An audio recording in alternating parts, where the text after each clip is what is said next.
Class صاحب، نیاز صاحب سے جیسا کہ ہم گفتگو کر رہے تھے کہ جس موقع کے اوپر پارٹی کے اندر سے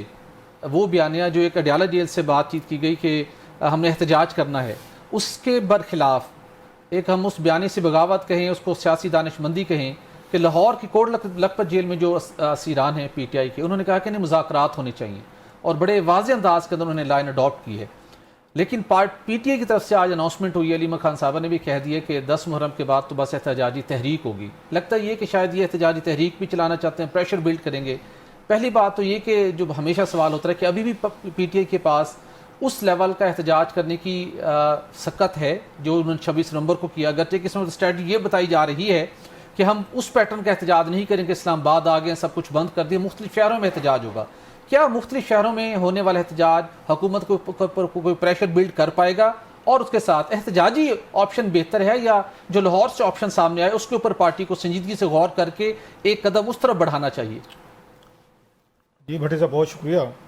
اس میں 2-3 چیزیں میں بھی ویٹ کر رہا تھا جب لیٹر آیا شامت قریشی صاحب کا اور باقی کا. میرے ذہن میں تھا کہ جب تک اس کو عمران خان صاحب انڈورس نہیں کریں گے تو اس کی امپورٹنس نہیں بنے گی. تو دیکھنا یہ ہے کہ کیا یہ عمران خان صاحب کی بلیسنگ سے، ان کی اپروول سے، ان کے میسیجز کے بعد یہ لیٹر لکھا گیا ہے، یا کوئی وہ جو مطلب یہاں پہ کنسپریسی تھیوریز بہت ساری رہتے ہیں کہ شامت قریشی صاحب جو ہیں وہ شاید ان کو بچا کر انہوں نے رکھا ہوا ہے کہ جب کسی دن ہم ان کو آگے لائیں گے اور پارٹی کے معاملات جو ہے تو وہ دیکھنے کی کوشش کریں گے. ماضی میں اس طرح کی بہت ساری باتیں ہوتی بھی تھیں اور خان صاحب کو بھی کوئی زیادہ قریشی صاحب پہ اتنا زیادہ کبھی کوئی ان کے ٹرسٹ ایشوز جو ہیں ہمیشہ قربانی تو بڑی دی انہوں نے، ڈگمگائے نہیں ہے، ساتھ کھڑے رہے. قربانی ہر کوئی اپنی، وہ کہتے ہیں نا ان سے گوتم بدھ سے کسی نے پوچھا تھا نا کہ انسان کا سب سے بڑا دشمن کون ہے، تو انہوں نے کہا انسانی خواہشات. تو قربانی وہ عمران خان صاحب کے لیے نہیں دے رہے، اپنی خواہشات کے لیے دے رہے ہیں. ہر کوئی اپنے مطلب آپ یہاں پہ اینکر بنے اپنی خواہشات کے لیے بنے. میں تو خان صاحب کو ادراک ہے اس بات کا؟ بالکل ڈیفینیٹلی ان کو ادراک ہے. وہ تو کئی دفعہ انہوں نے اپنی، آپ کو یاد ہوگا ایک تقریر میں کہا تھا میرا خیال مینار پاکستان پہ ہو رہی تھی، انہوں نے شامت قریشی صاحب بیٹھے ہوئے ہیں، یہ تو میرے پہ ٹرسٹ نہیں کرتے تھے، بھروسہ نہیں کر سکتے تھے کہ ہم اتنی بڑی پارٹی بنا لیں. ان کے منہ پہ کہا ہوا ہے کئی دفعہ کیا ہوا ہے. سو شامت قریشی صاحب کے حوالے سے بہت سارے ڈاؤٹس جو ہیں ہمیشہ سے رہے ہیں کہ شاید ان کو اسٹیبلشمنٹ، پہلے چودھری پرویز علی صاحب کے حوالے سے سنتے تھے، اب ہم شامت قریشی صاحب کے حوالے سے مطلب اس طرح کی باتیں آتی تھیں. سو ان کے ذہن میں تو یہی تھا کہ کسی دن خان صاحب جو ہیں مجھے شاید کہ وزیر اعلیٰ، ان کے ہمیشہ بچپن سے خواہش تھی کہ میں وزیر اعلیٰ پنجاب بنوں میں.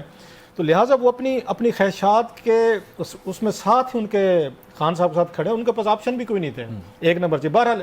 ایون دین ان کو اپریشیٹ کرنا چاہیے جی خان صاحب کے ساتھ کھڑے ہوئے ہیں. اب باتیں دو ہیں کہ اگر انہوں نے خان صاحب سے پوچھے بغیر یہ لیٹر لکھا ہے، جو کہ مطلب لگ رہا ہے کہ ان سے پوچھے بغیر اس میں لکھا گیا، اور علیمہ خان صاحب کی گفتگو بھی وہ خان صاحب سے ملنے کے بعد یہی ہو رہی ہے، تو پھر تو وہ پارٹی کے اندر کریکس یا وہ تو نظر آ رہے ہیں پھر کہ پارٹی کے اندر جو 4 لوگ ہیں وہ کچھ اور سوچ رہے ہیں، یا وہ یہ سمجھ رہے ہیں کہ ہم نے لڑائی کر لی، جھگڑے کر لیے، ہم نے اسلام آباد میں مارچز کر لیے، مطلب بندے ہمارے مارے گئے، یہاں پہ آپ کے دنگے، فسادات، گرفتاریاں، گولیاں چلیں، سب کچھ کر کے دیکھ لیا. 8 فروری کا الیکشن تھا، جیسے تیسے تھا، چوری کر کے انہوں نے، جیسے ابھی نیازی بھائی کہہ رہے تھے کہ انہوں نے جو چوری کرنی تھی انہوں نے ہمارے ہاں یہ اس میں کہتے ہیں سرائکی میں دابڑ غسنی کرنا، جو دابڑ غسنی کرنی تھی کرا کے انہوں نے کرا لی ہے. اب ان کے پاس کیا آپشنز ہیں؟ مطلب خان صاحب اگر 4 سال مزید بھی اسی طرح ایجیٹیشن کرنا چاہتے ہیں، ان کو سوٹ تو کرے گا کہ پارٹی ان کے ساتھ انٹیکٹ رہے گی، ورکر رہے گا. آپ یکدم ہم وہ کیا کہ ہتھیار تو نہیں ڈال سکتے کہ چپ کر کے بیٹھ جائیں، ٹھیک ہے جی کہ ہمارا الیکشن چرا لیا تو ہم مطلب آرام سے بیٹھے رہیں گے. سو یہ بات ان کو سوٹ تو کرتی ہے کہ پارٹی ایجیٹیٹ کرتی رہے، اگلے الیکشن تک کرتی رہے. لیکن ان دا گیون سچویشن جو نروز کا گیم تھا، خان صاحب تو وہ ڈٹے ہوئے ہیں، لیکن ان کے جو کامریڈز ہیں یا ان کے جو پارٹنرز ہیں یا ان کے ساتھی ہیں، وہ لگتا ہے کہ اس سائڈ پہ جا رہے ہیں جو شامت قریشی صاحب اور باقی کا لیٹر، یہ عام لوگ نہیں ہیں. بالکل چاروں جو ہیں انہوں نے اپنی لائلٹی اگر دیکھی جائے تو شامت قریشی صاحب ہوں یا عمر سرفراز چیمہ صاحب ہوں، میری رائے جو بھی ہو، قریشی یاسمین راشد ہوں، یہ وہ لوگ ہیں جو پچھلے سال 1.5 سال سے وہ جیل میں بیٹھے ہوئے ہیں. بالکل ایسا. تو ان کی لائلٹیز پہ تو شک نہیں کیا جا سکتا. سوال یہ ہے کہ خان صاحب یا علیمہ خان صاحبہ جو ہیں اس راستے کو شاید وہ انڈورس نہیں کر رہے، کیونکہ خان صاحب یہی چاہیں گے کہ جو بھی راستہ کھلنا ہے، کسی کو انہوں نے نامینیٹ کرنا ہے، بات چیت کرنی ان کے ذریعے جائے، نہ کہ وہ کوٹ لکھپت سے کوئی اس طرح کا لیٹر آنا چاہیے. مجھے نہیں پتا کہ خان صاحب کے لیے یہ letter again it has come as a big surprise, کہ ان کے لیے بھی سرپرائز تھا، انہیں بھی ٹی وی چینل سے پتہ چلا ہے یا انہیں پہلے سے پتہ تھا. کیونکہ ایک چیز بڑی اہم ہے، یہ چاروں لوگ جو ہیں اب علیحدہ سیلز میں ہوں گے نا،